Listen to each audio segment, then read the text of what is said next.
Assalamualaikum warahmatullahi wabarakatuh. Kami dari kelompok D, kelas Fisika Material A, yang beranggotakan saya, Rainer Destriano. Saya Evan Datang Hidayat. Saya Muhammad Nabil Fikros. Saya Muhammad Fauzi Isnanto. Pada video kali ini kami akan menjelaskan mengenai materi LED mechanism and semiconductor material. Selamat menyaksikan.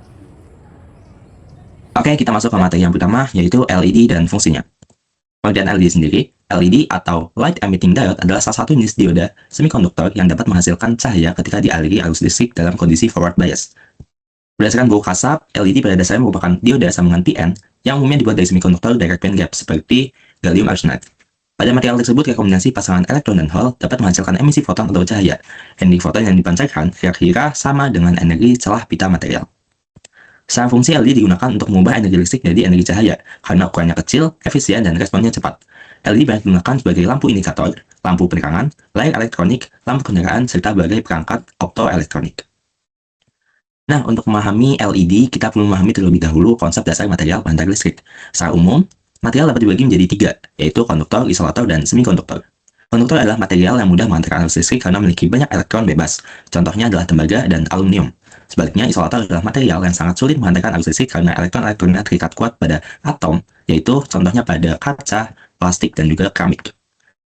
Lalu, semikonduktor berada di antara konduktor dan isolator, artinya kemampuan hantarnya atau konduktivitasnya tidak sebesar konduktor, tapi juga tidak sekecil isolator. Hal yang membuat semikonduktor penting adalah sifat-sifatnya yang dapat dikendalikan.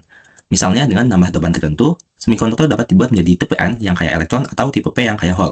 Kombinasi antara semikonduktor tipe P dan tipe N inilah yang menjadi dasar dari sambungan PN pada LED. Nah, pada semikonduktor seperti silikon atau atom terikat melalui ikatan kovalen. Elektron awalnya tidak bebas bergerak, namun jika diberi energi, elektron dapat lepas dan menjadi pembawa muatan. Ketika elektron lepas, terbentuk hole sebagai kekosongan yang juga dapat bergerak, sehingga arus listrik dalam semikonduktor terjadi karena adanya pergerakan antara elektron dan juga hole. Selanjutnya yaitu struktur pita energi. Jadi struktur pita energi pada semikonduktor itu menjelaskan bahwa elektron berada pada tingkat energi tertentu yang disebut sebagai pita energi atau energi band. Pada energi band ini terdapat dua pita utama, yaitu conduction band, yang merupakan tempat elektron dapat bergerak bebas sehingga dapat menghantarkan arus listrik. Selanjutnya itu ada valence band, yaitu merupakan tempat yang berisi elektron-elektron yang masih terikat pada atom.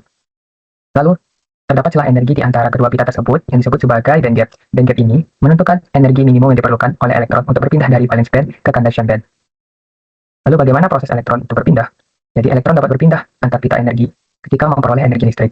Jadi ketika elektron memperoleh energi, elektron akan melewati band gap dan berpindah dari valence band menuju conduction band. Pada conduction band, elektron dapat bergerak bebas, namun keadaan ini tidak stabil, sehingga elektron akan kembali ke valence band. Saat elektron kembali ke valence band, energi dilepaskan dalam bentuk foton atau cahaya. Energi cahaya yang dihasilkan ini sama dengan energi band gap material semikonduktor. Jadi hubungan antara energi foton dan energi band gap dapat dinyatakan melalui persamaan berikut. E ini sama dengan Eg. Di sini juga. Lalu jika diperhatikan, dapat diketahui bahwa semakin besar energi band gap, semakin besar energi foton dan frekuensi cahaya yang dihasilkan, serta semakin kecil panjang gelombang cahayanya. Sebaliknya, jika energi band gap semakin kecil, energi foton dan frekuensi cahaya yang dihasilkan juga semakin kecil, sedangkan panjang gelombang cahayanya menjadi lebih besar. Besarnya energi band gap ini tidak hanya mempengaruhi energi foton yang dihasilkan, tetapi juga menentukan warna cahaya pada LED. Jadi, material yang memiliki band gap besar akan menghasilkan energi foton lebih tinggi, sehingga frekuensi cahaya menjadi lebih besar, dan panjang gelombangnya akan menjadi lebih kecil. Akibatnya, cahaya cenderung berwarna biru. Sebaliknya, material dengan band gap kecil menghasilkan energi foton lebih rendah, sehingga akibatnya cenderung berwarna merah atau inframerah. Oleh karena itu, pemilihan material semikonduktor sangat penting dalam menentukan warna LED yang dihasilkan. Tadi telah dijelaskan bahwa besar energi band gap mempengaruhi cahaya yang dihasilkan LED. Namun, bagaimana sih sebenarnya cahaya tersebut dapat terbentuk pada LED?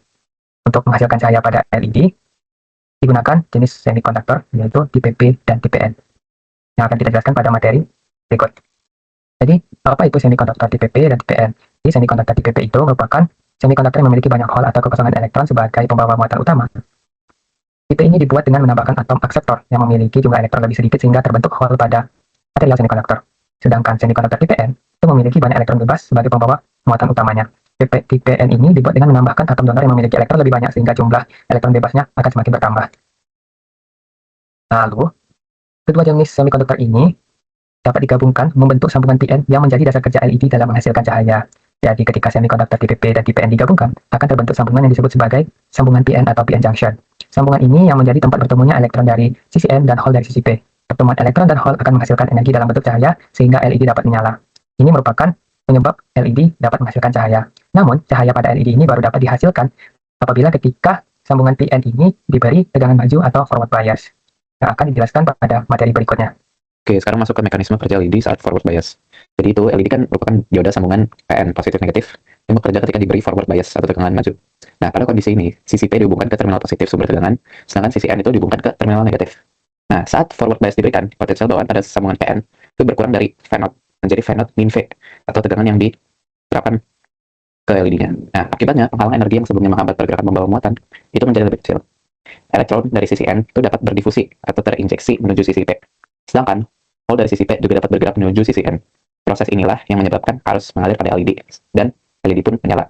Nah, dengan kata lain, forward bias membuat pembawa muatan lebih mudah melewati daerah depresi. Elektron dan hole kemudian bertemu di sekitar daerah sambungan, yang nantinya menghasilkan proses rekombinasi. Oke, proses rekombinasi apa sih? Kita lanjut. Oke, lanjut ke rekombinasi elektron hole dan emisi foton. Nah, setelah elektron terinjeksi ke daerah P, elektron tersebut akan bertemu dengan hole.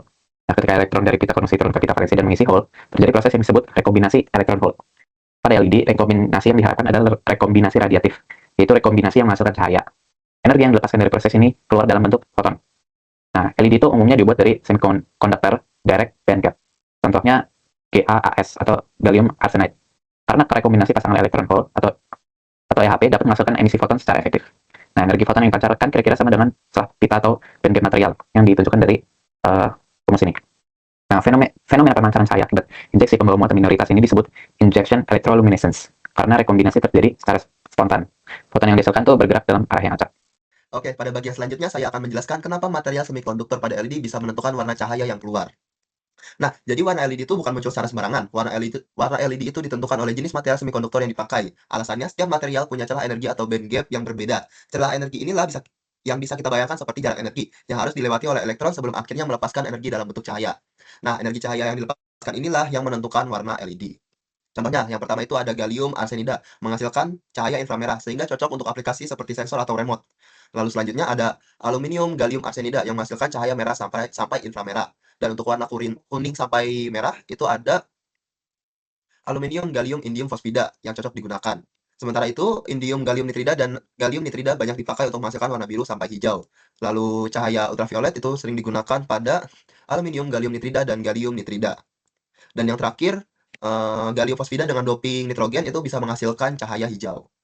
Nah, kenapa bisa begitu? Karena semakin besar celah energi suatu material, energi cahaya yang dihasilkan juga lebih besar. Sehingga panjang gelombangnya lebih pendek dan warnanya cenderung ke biru atau ultraviolet. Sebaliknya, kalau celah energinya lebih kecil, panjang gelombangnya lebih besar dan warnanya cenderung ke merah atau inframerah. Nah, selanjutnya dalam memilih material LED juga ada beberapa langkah yang bisa kita lakukan. Yang pertama itu kita dapat menentukan warna cahaya target yang ingin kita buat. Lalu setelah itu, kita bisa memilih material dengan celah energi atau band gap yang sesuai. Lalu setelah itu, material dengan direct band gap lebih sering digunakan karena lebih mudah untuk mengubah energi listrik menjadi energi cahaya. Nah, selain itu juga campuran material seperti aluminium gallium arsenida, aluminium gallium indium fosfida, dan indium gallium nitrida digunakan supaya warna LED bisa diatur lebih fleksibel.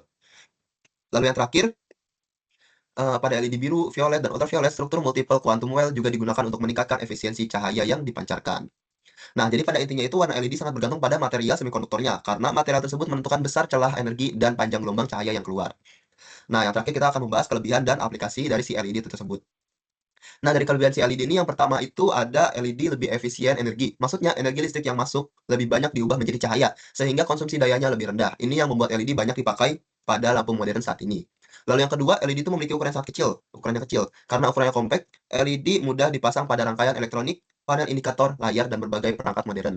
Lalu yang ketiga, LED memiliki respon yang cepat, sehingga cocok untuk indikator dan komunikasi optik.